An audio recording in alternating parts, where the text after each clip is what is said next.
Hello friends, ਤੁਹਾਡਾ ਸਵਾਗਤ ਹੈ ਜੀ ਇਸ ਚੈਨਲ ਦੇ ਵਿੱਚ। ਇਸ ਚੈਨਲ 'ਤੇ ਤੁਹਾਨੂੰ ਸਮੇਂ-ਸਮੇਂ 'ਤੇ ਐਜੂਕੇਸ਼ਨਲ ਵੀਡੀਓਜ਼ ਮਿਲਦੀ ਰਹਿਣਗੀਆਂ, ਇਸ ਲਈ ਚੈਨਲ ਨੂੰ ਸਬਸਕ੍ਰਾਈਬ ਕਰ ਲਓ। ਅੱਜ ਅਸੀਂ 11th ਕਲਾਸ ਦੇ ਇੰਗਲਿਸ਼ ਦਾ ਇੱਕ ਚੈਪਟਰ ਦੇ ਕੁਐਸਚਨ ਆਨਸਰ ਕਰਾਂਗੇ। The Panch Parmeshwar by Munshi Premchand. Question answer ਹੈ, ਪਹਿਲਾ question, what do you know about the friendship of Jumman Shaikh and Algu Chaudhary. ਮਤਲਬ ਤੁਸੀਂ ਯੁਮਨ ਸ਼ੇਖ ਅਤੇ ਅਲਗੂ ਚੌਧਰੀ ਦੀ ਦੋਸਤੀ ਬਾਰੇ ਕੀ ਜਾਣਦੇ ਹੋ। ਆਨਸਰ ਹੈ ਜੀ, ਦੇ ਇੰਜੋਇਡ ਏ ਡੀਪ ਫਰੈਂਡਸ਼ਿਪ। ਉਹ ਗਹਿਰਾਈ ਨਾਲ ਜਿਹੜੀ ਦੋਸਤੀ ਨੂੰ ਆਨੰਦ ਮਾਣਦੇ ਸਨ ਦੋਸਤੀ ਦਾ।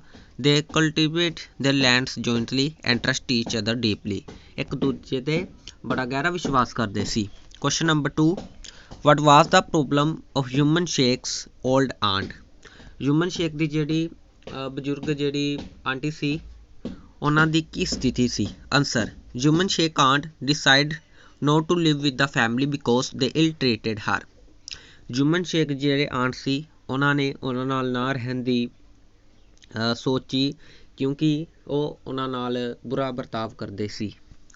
Question number 3, why did Jumman laugh at the ਥੀਟ of the old aunt to take the matter to the village panchayat. ਜਿਹੜੇ ਯੂਮਨ ਸ਼ੇਖ ਦੀ ਆਂਟ ਸੀ, ਉਹਨਾਂ ਨੇ ਗੱਲ ਕਹੀ ਸੀ ਉਹ ਪਿੰਡ ਦੀ ਪੰਚਾਇਤ 'ਚ ਚਲੇ ਜਾਣਗੇ। ਯੂਮਨ ਸ਼ੇਖ ਇਸ ਗੱਲ 'ਤੇ ਕਿਉਂ ਹੱਸਿਆ। Answer, because he was confident that he would win the in the panchayat.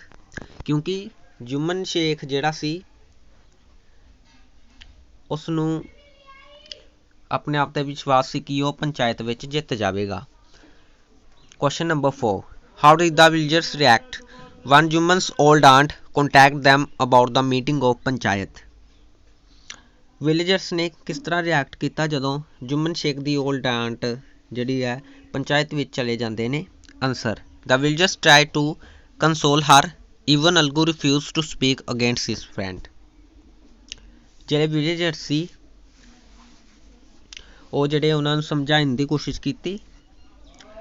Question number 5, how did Algu Chaudhary react when the old aunt went to him to request him to come to the panchayat meeting.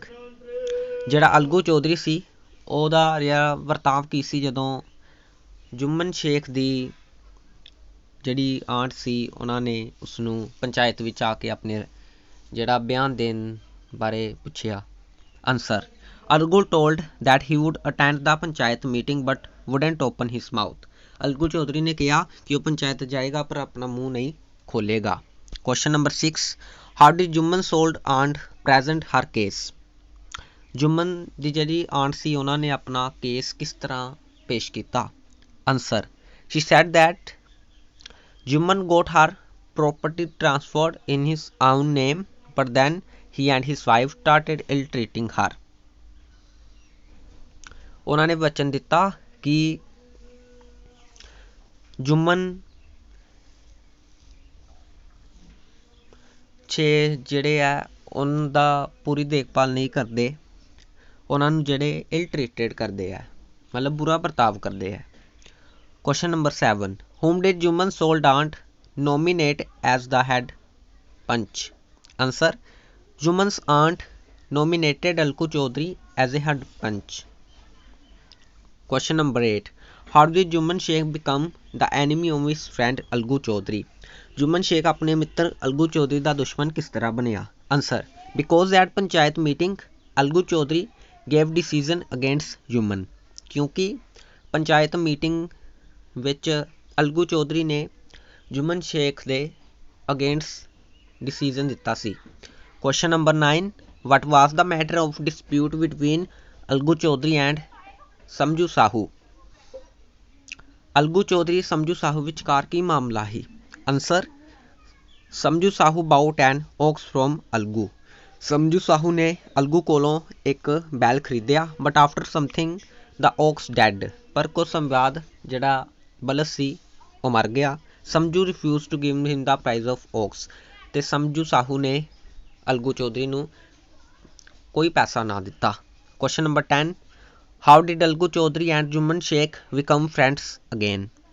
Algu Chaudhary Jumman Sheikh ਦੁਬਾਰਾ ਤੋਂ ਮਿੱਤਰਤਾ ਉਹਨਾਂ ਦੀ ਕਿਵੇਂ ਵਾਪਸ ਆਈ। Answer, Jumman was the head panch in Algu Jumman Sheikh जिहड़ा head सी and Samjhu case he gave decision Algu favour ਉਹਨੇ ਜਿਹੜਾ ਅਲਗੂ ਅਤੇ ਸਮਝੂ ਸਾਹੂ ਦੇ ਕੇਸ ਵਿੱਚ ਮਾਮਲੇ ਵਿੱਚ ਅਲਗੂ ਦੇ ਹੱਕ ਵਿੱਚ ਗੱਲ ਕੀਤੀ। Everyone praise the fair decision ਹਰ ਇੱਕ ਨੇ ਫੈਸਲੇ ਨੂੰ ਪ੍ਰੇਜ਼ ਕੀਤਾ। ਦੇ ਬਿਕਮ ਫਰੈਂਡਸ ਅਗੇਨ ਇਸ ਤਰ੍ਹਾਂ ਉਹ ਦੁਬਾਰਾ ਮਿੱਤਰ ਬਣ ਗਏ। Question number 11 write a note on the theme of the story. Answer the theme of the story is that the panch must be impartial God speaks through them ਗੋਡਸ ਵੀ ਪੰਚ ਦੇ ਮੂੰਹ ਵਿੱਚੋਂ ਜਿਹੜੀ ਆਵਾਜ਼ ਆਉਂਦੀ ਹੈ ਉਹ ਪਰਮਾਤਮਾ ਦੀ ਹੁੰਦੀ ਹੈ। He should see only the truth ਉਹ ਹਮੇਸ਼ਾ ਸੱਚ ਦੇਖਦੇ ਆ। The panch should not keep in mind friendship and enmity panch ਨੂੰ ਫੈਸਲਾ ਕਰਦੇ ਸਮੇਂ ਮਿੱਤਰਤਾ ਨਹੀਂ ਦੇਖਣੀ ਚਾਹੀਦੀ। In this story both Algu Jumman kept only truth before them ਇਸ ਸਟੋਰੀ ਦੇ ਵਿੱਚ ਅਲਗੂ ਚੌਧਰੀ ਤੇ ਜੁਮਨ ਸ਼ੇਖ ਵੀ ਸੱਚ ਦਾ ਸਾਥ ਦਿੰਦੇ ਆ। Right a brief character sketch of Juman Sheikh. Juman is the main character of story. He was a close friend of Algu. ਉਹ ਅਲਗੂ ਦਾ ਮਿੱਤਰ ਸੀ। Juman was cunning by nature.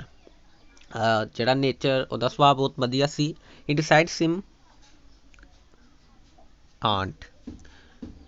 Juman got her properly transferred in his own name, but then he and his wife start ill-treating her.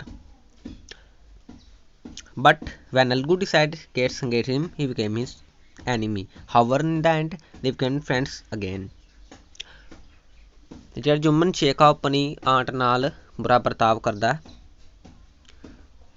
ਪਰ ਅਲਗੂ ਚੌਧਰੀ ਜਿਹੜਾ ਹੁੰਦਾ ਉਹ ਜੁਮਨ ਸ਼ੇਖ ਦੀ aunt ਦੇ case ਵਿੱਚ ਜੁਮਨ ਸ਼ੇਖ ਦੀ aunt ਦੇ ਹੱਕ ਵਿੱਚ ਜਵਾਬ ਦਿੰਦਾ। ਇਸ ਤਰ੍ਹਾਂ ਅਲਗੂ ਚੌਧਰੀ ਤੇ ਜੁਮਨ ਸ਼ੇਖ 'ਚ ਦੁਸ਼ਮਣੀ ਹੋ ਜਾਂਦੀ ਹੈ ਪਰ ਫਿਰ ਤੋਂ ਉਹ ਮਿੱਤਰ ਬਣ ਜਾਂਦੇ ਆ।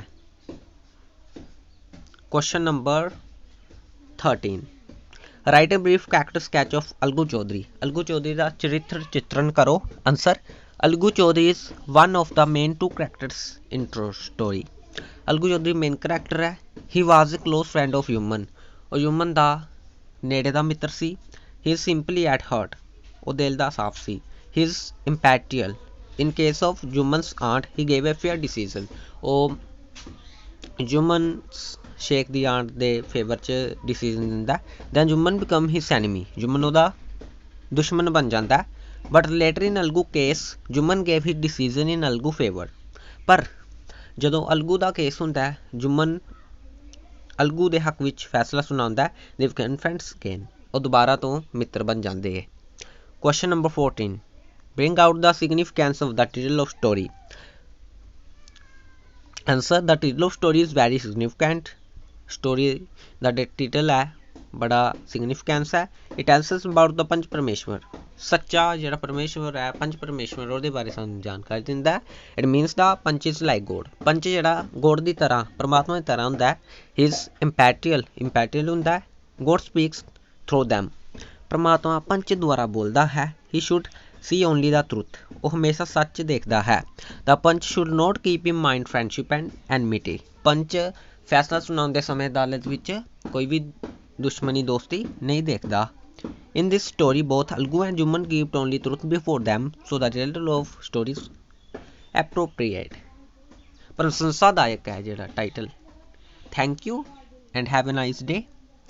ਇਸ ਚੈਨਲ ਨੂੰ ਸਬਸਕ੍ਰਾਈਬ ਕਰ ਲਿਓ। ਇਸ ਚੈਨਲ 'ਤੇ ਤੁਹਾਨੂੰ +1 ਕਲਾਸ ਦੇ ਸਾਰੇ ਸਬਜੈਕਟਸ ਦੀ ਜਿਹੜੇ ਪੇਪਰਸ ਦੀ ਤਿਆਰੀ ਕਰਾਈ ਜਾਏਗੀ ਐਗਜ਼ਾਮ ਦੀ। Good bye.